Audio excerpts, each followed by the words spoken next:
everybody. Welcome to another news roundup for What a Hell of a Way to Die. It's me, Francis. As always, I am proud to report that I finally recorded an episode of a podcast with my daughter, my 8-year-old. I've been promising her for a while. I even bought like some new equipment and everything, kind of low end stuff, but you know, I wanted to play around with it a little bit.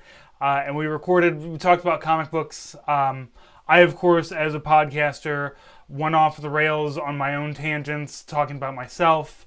But I'm trying to get her to get a good feel for it. I don't know if these are ever going to actually be released, where the rest of you can listen to them.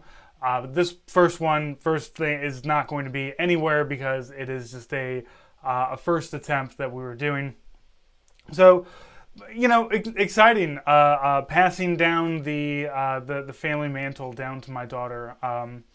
Already having a lot more of an appreciation for my producers as well. As I sit there thinking, why the fuck will you not just put the microphone down? And it was me who was holding the microphone because what we were recording on, I didn't have a good chair for it, so I was holding it. So I know why it's fucked up and I know where it's fucked up, and it's all my own fault. But so a lot of appreciation to Nate and Tom for what they do, and I hope that I give them better audio on a regular basis. So not a whole lot going on in the news this week, I guess. There's been a few things. Let me get rid of those things. There's been a couple of things in the news that I do talk about. You know, last week we discussed the WhatsApp texting that was going on down Operation Lone Star, where the Texas National Guard is gathering intel that they're not supposed to do because they're not intel people who do that stuff. So is it illegal? Is it not? That's what they're trying to figure out. Anyway, but not a whole lot is actually. It's been a very light week for military news. You've got Tommy Tuberville still not allowing people to become generals. The camp, the pre-boot camp that helps soldiers lose a little bit of weight, gain a little bit of strength, and also do a little bit of studying so that they can pass the ASVAB, get into the military. That's permanent now. We talked about that last week. Not a whole lot since then. I did find this though. Activists want unconstitutional Christian bookstore off the base. This is this was somewhere along the East Coast on one of those bases out there, and I'm surprised this has been allowed. Well, not really. I'm not really that surprised because I suppose like Faith to Soar sounds like it's very Air Force coded, and to be honest with you, the Air Force is really like if there's an evangelical branch of the military, it's the Air Force. Those guys are weird. Like, they all have all the really nice stuff, but, like, you know, like, in Fallout New Vegas, when you get to New Vegas, and then there's the White Glove Society, and they're just like, oh, everything's so fancy, but there's, like, something dark and sinister. That's the Air Force. I don't know if the Air Force results to cannibalism. I don't want to cast aspersions, and I don't want to make any accusations that I can't back up. I'm just going to say they're fucking weird. So this is a faith bookstore that somebody wants to open up, that they have opened up on a PX, and of course people want to get rid of that because that is, you know, unconstitutional. You wouldn't allow other people to get away with it. That's why I really like the Church of Satan. Like, every time somebody's like, we're going to put the Ten Commandments outside of this court building, they're like, cool, put a devil out there too now. You have to. Your own laws say that you have to. Like, the Church of Satan is just one big, like, wouldn't it be funny if we kept suing all these people who keep breaching church and state? And it turns out it's very funny. They do, especially when they're doing it in the name of Satan. So the next thing that I have, Florida man arrested while trying to cross Atlantic in a hamster wheel vessel. This is tangentially related to the military because the Coast Guard picked him up. And it turns out this is not the first time. This is like the third time that they've had to pick him up. So you see what's going on here. They call it a hamster wheel vessel. And it's got some floating buoys. It's got this thing that his idea is, you can see he's going to run on the inside and it's going to paddle him all the way to England. He's tried this multiple times, and each time fails. Now, to be fair, they're failing because somebody is stopping him. They're not failing. I think one of them he did need a rescue on, but they're not necessarily failing because because he's dying, obviously, because he keeps trying it. This time the Coast Guard stopped him and like no fun allowed here on our oceans. I thought this was fucking America. Apparently not. I wouldn't personally do it. Again, I hate oceans, and I see it. Like I respect them. Like I don't hate oceans. Like I want to blow them up. I just don't want to be in. I don't want them to be on me. I don't want to be in an ocean. But this guy, he's got drive and he's got ambition. And like it feels like there is no stopping this. Like the next time the Coast Guard should just be like, Godspeed, man. Like he's just gonna keep doing it. He's gonna keep doing it. He's not gonna learn his lesson. He's gonna keep building these contraptions. Let him do it. Like it's either not gonna work out or he's gonna pull off some fucking incredible shit. And like all the cool like first time records are made by people doing crazy bullshit. The first airplane, somebody put themselves in a contraption and threw it, and it flew somewhere. That's some batshit insane stuff to do. You got to be crazy to do something like that. You got to be crazy to get into a hamster wheel and try to hamster wheel yourself over to England. I don't even know if you can do that with the currents. I don't know enough about ocean. I just don't know. Maybe he could have made it. I'm just saying that. At this point, I feel like if there is a fourth attempt, let him just be beside him if you want. Like, what is the Coast Guard really doing? We'll let one cutter just kind of like follow him along. If he gets into trouble, like that, there it is. We make a deal with them. We'll have a cutter go alongside you to make sure that you don't die. You have to do all these safety things so you don't die. But we will, if you make it, then you make it.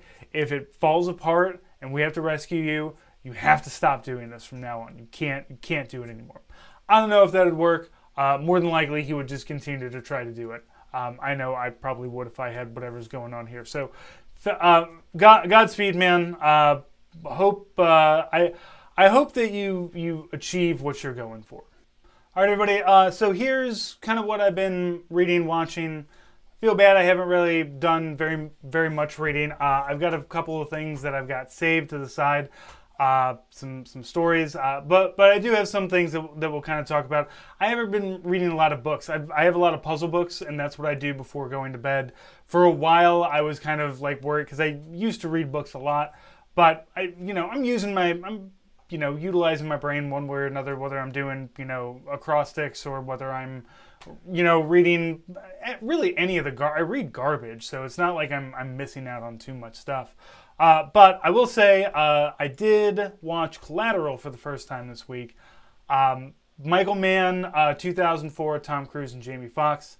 Fuck, dude, I'd never seen it before. The only thing I knew about this was I saw in the movie when Jamie Foxx gets mugged. He's tied to the steering wheel and he gets mugged and everything. That whole scene where Tom Cruise comes and shoots him and gets his briefcase back. I had seen that before. I had not actually watched the entire movie, and it was Friday. I was feeling the mood for an action movie, and I like Tom. I like Tom Cruise. Like he's very good at what he does when he's doing movie stuff. Like I'm sorry he's a crazy Scientologist, but he's very good at movies. So and fantastic at this. He did a wonderful job. So did Jamie Foxx. So and these are like those action. These are those kinds of action movies. I don't want to say they're going to make these movies anymore, because they do. I mean, there are, but like this is just one of those. Like I can't remember the last like big ridiculous premise. Like the premise is Jamie Foxx is a taxi driver in L.A. Tom Cruise comes in and hires him to drive him around for the night. Tom Cruise is an assassin. Jamie Foxx finds out fairly quickly because he's murdering people, and it goes from there. And really fantastically well done movie. Michael Mann, who did the Ferrari movie, and he's done some other stuff. Last of the Mohicans, some other stuff. And look, I'm not a film guy. I'm not that deep into the paint with it, but highly recommend. Great action movie. It's really like when you have a movie that the vast majority of it is two people who have to play off of each other, these guys do it really well. They had a really great they worked really well together. So if you haven't seen it and you've been thinking about it, I highly recommend it. I will say one thing that I am reading, we just got this in the mail, is our Missouri Conservationist. I suggest if if you're in Missouri or if you're in any other state, look at your conservationist, whatever the state-run conservationist is. You might have these, and they're free. Like we have them, and then we have the kids version, the Explore, Xplore, that comes, and my daughter gets that one. She's not as into them. She likes highlights magazines. She's into puzzles like her dad. But I really enjoyed the Missouri Conservationist. They had a really great article in here about a woman who does bow hunting, crossbow hunting specifically, and how it's an easier hunting. If you want to do hunting, it's an easier hunting thing to get into. Because especially in Missouri, we are so free and open with our hunting, and not in a negative way. Like we allow a lot of deer harvesting because we have a lot of deer. We have to do it in some ways. I know that there's always going to be problems with people have with hunting and everything, but conservationists, this is ethical hunting. This is not just going out and killing shit to kill shit. So. I really enjoyed this article. I highly recommend anybody else, like I said, find the conservationist, whatever state you're in, conservationist. See what they got, get those magazines. You get to learn all kinds of stuff. I learned about all the different crawfish that we have in Missouri, all sorts of fantastic photography and everything. So, but please do yourself a favor. It's a way to kind of be a little bit more involved and knowing of the things that surround you. So get your conservationist magazine. And finally, let's talk about our technical of the week. So this is a machine gun in the back of an Opel, which is a German car. This is from what I read, this is Eastern European. I want to point out a few things though. This is the most obnoxious camouflage job I've ever seen anybody do on a car. This is seriously just with the spray paint, just spray painting the thing. I also want you to take a look at the exhaust down there, and you can see they've got one of those fucking cans on it. So if the gun's not loud enough, they've got a shitty can on the back. I hope it's got whistle tips on it too, man. I hope this is like the most irritating. Like, you get smoked by this, but via irritation. Just like, you don't have to shoot me. I just hear a mid-sized German sedan with a machine gun and whistle tips coming down for war. Probably a very comfortable place to sit, though. I don't know if that chair is one of the original chairs or if that's kind of bolted in. But field of fire, not so great on this one. I don't ever want to give technicals ratings because all technicals are beautiful. But you do have to kind of take feasibility and usefulness into some considerations. Is this a technical I would go into war with? Maybe not. I mean, if it's the only option that I had. But having a gun that can only shoot backwards, at least that's what we can kind of see here. Like maybe that can lift. It's like on a standing desk. You got to hit the button and it lifts up, and then you can turn it around, and the whole thing comes with it. I would love to see some more of this. I really like. I wish that the guys that were taking these photos would do like the whole come on, let's pimp my ride, but it's a technical, and we get the real we got Bobby over here. He's welding in the pencil mount, and Bobby talks about how he's been welding pencil mounts in the back of pickup trucks for irregular warfare for the last 20 years, and this is the first time he's ever had to do it in the back of an Opel. I want to know more. I feel like we all do, but also the fact that we have this, it adds a little mystery, a little bit of suspense, a little what could be there? What imaginations could we have? Like whistle tips on the back of it, or a standing desk inside of it. It's probably completely fucking useless unless you're being tailed. But hey, if you're being tailed, at least you got that going for you. This week we're reading from the Every GI is a POW, Prisoner of War, a long mouthful of a name for a publication, but and this one comes out of Monterey, California, and Fort Ord. Fort Ord no longer is open, and in fact I think it's a super fun site because of just all the bullets and shit that they've shot out there. It used to be a infantry training area. But it's along the California coast, near Monterey, kind of in when I would have to go to Fort Hunter Liggett, which is in California, and if you're wondering where, I don't fucking know, part of the middle of nowhere. But we had to fly into like San Diego and then drive down to Monterey and then keep driving south, and it was a good like 3 hours, I want to say, to get to Hunter Liggett. But Monterey is really nice. It's I have gotten a chance to stop there. Highly recommend it. I'm usually not an ocean person, but Monterey allows you to appreciate the ocean without having to touch it, which I think is kind of where I stand with the ocean. I don't want to touch it, but I enjoy looking at it. I enjoy being on it on a boat. That's nice, but I just don't want to be inside of it. So this is, as I said, every GI is a POW. Some of the taglines: free to GIs, by and for GIs, and please pass this paper on to a brother or sister. They were big on passing these around. The publications, usually a lot of the times they had a subscription fee, or you had to pay for them, but they were always trying to give them to the GIs for free because they are anti-war GI magazines.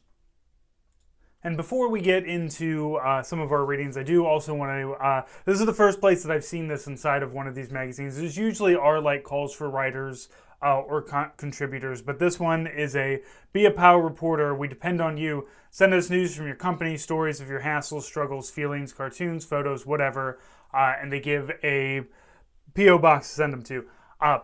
As I said, a lot of times there were, calls for professional writers, but this is, on the hierarchy of funding and design. This is very good. It's not somebody's typed out screed on a piece of paper.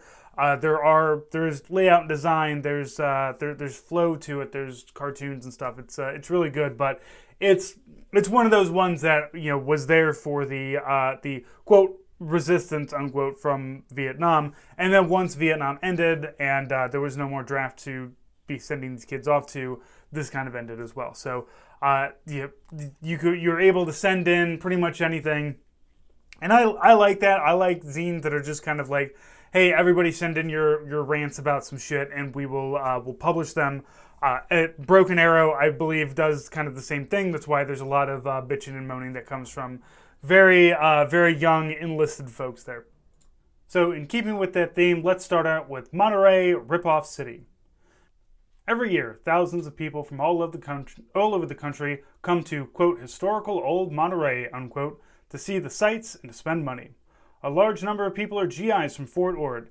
Yeah, you've all got your passes, if you haven't pissed off the lifers and you've been good little robots, and you're going to town. All the lifers have been filling your ears with how you're going to get your chance to be a man and get in a little bayonet practice, nookie that is. Did you want to see the sights too? Well, listen. Most of the businesses in town couldn't give a good shit about you except that you have money. Some of them, Hollywood Diamond Exchange next to the bus station, the pawn shop on the corner of Alvarado and Franklin, Honda of Monterey, the Bible store next to the bus station, and the numerous bars and nightclubs. All get almost all of their money from GIs like you. They feed on you by taking advantage of your loneliness and boredom and selling you things not really needed at outrageous prices. That's where it's at for them. Girls, forget about walking the streets to pick up a cute chick. Most women don't dig being followed, slobbered and yelled at. Face it, would you like it if some goony-looking drip with no hair, a ridiculous green suit, the symbol of oppression and mass death, and his tongue down to his knees was making passes at you? Put yourself in their place. Did you act like that before you came into the army? Look, I know you don't, and maybe green is all you have, and it's no fun being a GI. Maybe that's something to think about, too. What makes you a GI? Who pushed you into this green machine? Point is, with all that's going on against you, you can still make it. You can still make the most of a trip to Monterey, have fun, and not get ripped off. First, stop acting like the type of inhuman, non-thinking death machine the Army has been trying to train you to be. Be friendly. Be real. Treat people like you want to be treated. Do you dig? Go where people gather. School dance concerts, sporting events, rallies, demonstrations, and get-togethers in the park, making it easy to meet people on common ground. That applies to anything else. Meeting people can be a rewarding trip. Take a walk on the beach. The bay is still beautiful, but it's losing fast. If you're upset about the destruction of the natural beauty, talk about it. Act on it. Call into this radio station and ask what's going on in the community. Get out of the old ruts and look for new things. Or instead of coming into town, check out some sporting equipment from the post-recreational shop and go hiking or camping. The hills are beautiful behind the city and down Carmel Valley. Hitchhike to Big Sur. Get away from the Army for a while and think about your role in it and what you might want to do to change it. And remember, there is no real fun for anyone when your brothers and sisters, Americans and Asians, are dying to line somebody else's pockets. That's from Pat. So Pat is suggesting that the people in Monterey just want to take your money while you're having a lot of fun. I am not saying that you have to go and drink yourself stupid to really enjoy yourself, especially in the military. I am going to say, though, that a lot of these kids are going to do that, and you looking down on them makes you kind of an asshole, too. I also don't think that you should hitchhike anywhere, but these are the 1970s, which, we talk, it was, we don't hitchhike today because it's more dangerous, but there were way more serial killers back then, especially up and down the California coast. So, that is Monterey, Ripoff City, and Pat and his ways to have fun and not get ripped off. And okay, the next piece is you have unemployment rights when you get sprung from the Army. I guess this is the benefits side of the publication, where it's just like, hey, by the way, here's some things that you can that you get after getting out of the Army. So, surprise, Uncle Sam does it again. He gave us a provision, money, when we were finally free. When you are free to be unemployed, poor, and feel like you must hawk your motor, guitar, or whatever, don't despair. You may be able to get unemployment benefits. Here are the provisions, or at least the ones they put in, would you believe, Soldier's Mag? Don't let that frighten you, as I have tried to edit it so you will not feel paranoid. If you are lucky enough to be short or otherwise getting sprung from the Army on an other than dishonorable discharge, you're probably able to harvest these benefits. The funds are provided by the local federal government, clap clap. No payroll deductions are made for unemployment insurance protection. Claims can be filed in all of the states, DC, Puerto Rico, and the Virgin Islands. When you are ready to file a claim, go to the nearest state employment service office or unemployment insurance claims office and register for work. If a suitable job is not available, apply for the UI benefits. Take your separation form, your DD-214, and your Social Security card. Your benefit rights are determined under the law in which you first file your claim after you are sprung from the military. Under federal law, you must have had at least 90 days of active duty service, at least, unless you were sprung due to service-connected injury or disability. Parentheses, not the disability the Army inflicts on us all, but what they consider to be a disability. All the state law requires that you have qualifying earnings. What the qualifying earnings are, I don't know, and I'm not telling you that. That's written in the thing. During the past period of time, you also don't have to register for work, file a claim, and report regularly. Be able to work and be available for work. The benefits are based on state law. Your pay grade, of course, and allowances. Some states increase the amount for dependents. Some states pay the max 26 weeks of benefits.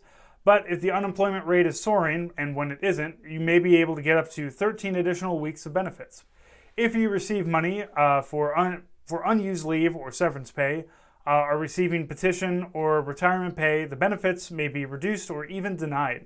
Benefits are not paid at all in the state while certain educational assistance or vocational substance from the VA is being provided. So, the different privileges that come and go with this based on, are you in school, are you getting money from somewhere else? If you quit a job without a good reason or are fired for misconduct connected with your work, or you refuse a job without good reason, you will not get your bennies, so be careful. If you're denied this pay based on military service info, request a review of the Veterans Administration. Beware of time limits for filing a review. I've seen various kind of reports like this where they want to tell you about these benefits, but they still have to they still have to be annoying leftist veterans, I guess, for lack of a better term. Not the disability the Army inflicts us, but what they consider the disability. All right, man, I understand maybe we got to fill up some column inches here, but you can also just tell us about the benefits and how great they are, and how you can get free money after you get out of the Army, at least for half a year. I've done that too. They try to make it out to be like this incredible thing, but at no point in time in this they're like, well, you get the benefits because you paid into it. That's the whole point of this. The taxes come out. You deserve it because you paid for it. So don't worry about that. It's just getting out of the Army is just like losing. You're losing a job. And this still today, when you get out of the Army, you can file for unemployment. You're not going to get the same Army money, which even the Army money is not that great either. But it is there. It is a benefit, and when you're in the military, you are paying into that unemployment pot. So that's kind of how it goes. Okay, and final piece. This is Free Billy Smith. I'm not going to read all of this one because I want to talk a little bit about Billy Smith. This is about attending a rally where it's going to be a lot of minutia that isn't necessary, but. I will say that the back end of this is that Billy is on trial for fragging or killing 2 officers in Vietnam. He denies this and says that the Army is framing him because he is black, was against the war, and was considered a troublemaker by his superiors in Nam. The Army needs to make an example of Billy to help stop the increasing fraggings in Indochina. The Army is asking the death penalty, and its case seems to be based on circumstantial and illegal evidence and hearsay. General Moore of Fort Ord brings charges, selects the judge and jury, all lifers, and appoints the defense and prosecution. Come see the military injustice at its finest. Brother Billy depends on our support, not their courts, for justice and freedom. Billy Dean Smith was, as it said, a guy who got charged for fragging, specifically using a grenade to kill superior officers. He was acquitted, though, because every bit of evidence they had against him was circumstantial. The only hard evidence they had was he has a grenade pinned in his pocket, which was not weird for your general infantry guys in Vietnam. That's all they had. Oh, he had a grenade pin, and he hates the Army. That's like 90% of the guys here. So they couldn't put him in jail for it. But I do have something from About Face. The U.S. Servicemen's Fund newsletter. About Face is one of the bigger ones, so one of the bigger anti-war zines. So this says, on March 15th, 1971, a fragmentation grenade exploded in an officer's barracks in an Army artillery unit in Vietnam, killing 2 lieutenants and wounding a third. Captain Rigby and First Sergeant Willie, who were said to have slept in those barracks, arrived on the scene and decided they were the intended victims. Billy Dean Smith, a black private from Watts, California, has been charged with the fraggings and attempted murders of Rigby and Willie. It is being held in solitary confinement in Fort Ord, California. So these 2 guys, somebody threw a grenade in there, killed 2 people. These other guys show up and say, "Oh, it must have been for us," and started this entire cascade. I guess because they couldn't figure out, nobody would want to kill these officers, but this guy definitely wants to kill us. Probably because they were huge assholes. I 100% believe that they, I'm not saying there's a good reason to murder people, but I'm saying that if you've been in the Army long enough, you know of an officer who you wanted to strangle at some point. So we understand those feelings. We just don't act upon them. Private Smith was drafted in the Army in 1969, underwent training at Fort Ord and Fort Sill, and was sent to Vietnam in 1970. Where he was assigned to the command of Captain Rigby. Private Smith's lack of enthusiasm for the war, the Army, and his CO and First Sergeant were obvious to those who knew him. He often talked to those around him about the racism he'd experienced and how much he hated it. The lack of enthusiasm caused Private Smith to be given 3 Article 15s by Captain Rigby within a few months. In addition, he was being processed for a 212 discharge for unsuitability and unfitness. After interviews with scores of witnesses, after hundreds of leading questions and answers, the entire case against Billy Dean Smith rests in the following list of direct and circumstantial evidence. So, for the lawyers listening, here we go. The only direct evidence the Army has is a single grenade pin found in Private Smith's pocket during an illegal search. Photographs of the pin found in his pocket and the grenade spoon found near the explosion clearly show the two have nothing in common. There is nothing unusual about a GI in Vietnam having a grenade pin in his pocket. The circumstantial evidence appears even shakier. It shows basically that Billy Dean Smith hated the war, hated the Army, hated his CO and first sergeant, and they stated that they're all racist and he would get even with them, that fragging was a good way to do it, and that he had access to the fragmentation grenade. The Army seems to have overlooked the fact that this kind of evidence, about 90% of the GIs in Vietnam would get convicted of the same crime. Nevertheless, Billy Dean Smith faces a firing squad based solely on the above evidence. Compare Private Smith's treatment to that of Lieutenant Calley. Lieutenant Calley, convicted of murdering 22 Vietnamese civilians, has such privileges as a private apartment, frequent visits by his girlfriend, full officer's pay, etc. He would probably spend less than 6 years in prison. On the other hand, Billy Smith has been in solitary confinement in the Fort Ord stockade without bail since his return to the United States. What's the difference? Lieutenant Calley is a white officer while Smith is a black GI.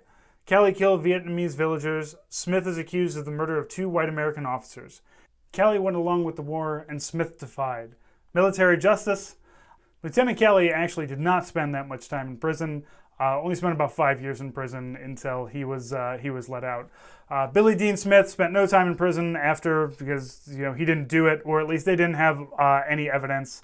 I don't know, maybe he did, but that kind of evidence that they had there was not enough to convict anybody. But at the time, in Vietnam, they were really trying to. This was happening a lot, and they're like, "Shit! Finally, we have somebody we can send to the firing squad to maybe get all the other guys to stop killing all of the officers." And it didn't work because the guy didn't do it, or at least couldn't prove it. So, okay. So again, that was every GI is a POW out of Fort Ord and Fort Ord, California, Monterey area. Okay, so if you've not caught up with the podcast that we have this week, we have for the bonus episode the final episode, the final dad chat before Nate officially becomes a dad. Nate is dad now. Everybody's great and healthy, but this is the last episode before his paternity leave, so you're not going to hear Nate for a while. Maybe it depends. Everybody bounces back from having a baby their own way. Personally, I didn't have the podcast by the time I started, but by the time I had the kid, I don't think we had. I think it was about a year after. So I don't know how quickly I would have been like, oh, I need to get back to podcasting. But he's taking all the time that he needs to be with wife and be with baby and be with himself. So you're going to hear a lot of me. So that's why I've got that podcast up. And then also for our free episode, which comes out on Thursday, it's a discussion with me and Shocks from Twitter. You'll know him as part of the Zoo Crew. He came on to discuss depositions and what's going on with the Giuliani case and everything, and how funny it really is that all of this stuff is kind of catching up to him, and kind of how fucked that we kind of think he is. Maybe he is. We don't know. We don't know how fucked he is until he's fucked. So, because Carrie is a lawyer and understands lawyery things, that's why if we're going to talk about something like that, I wanted him onto the show to do it. So thanks for him. As I said, that's the free episode, so you should definitely go check that out. It's not going to cost you anything. And while you are checking things out, you can check out the store. I have the Soviet pins on sale again because I have a lot. I still have some. But I haven't sold. I'm not low enough to order more, and I really want to order another big fucking box of Soviet pins. These all come sourced from Ukraine. I get them on eBay in these giant lots, and I go through, I clean them up, I weed out the ones that are broken or not Soviet-y. Sometimes I find weird, like for a while I had a bunch of. I don't have them anymore, but I had a whole bunch of. Union Jack flags that came in my bag. So if you want to start up your own little collection of knickknacks that aren't going to take up a whole lot of room, those are on sale, $8 for a bag that comes with at least four in it, sometimes five. And of course, there's all kinds of other great things in the store that you can buy with your money.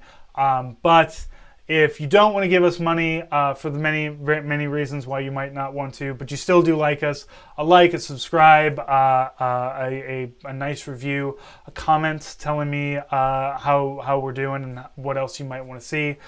Please contact us if there's anything that you think you might want to see on here. We'd love to bring you on. I've got a lot of great interviews that I've already lined up. Did one today with a task and purpose journalist.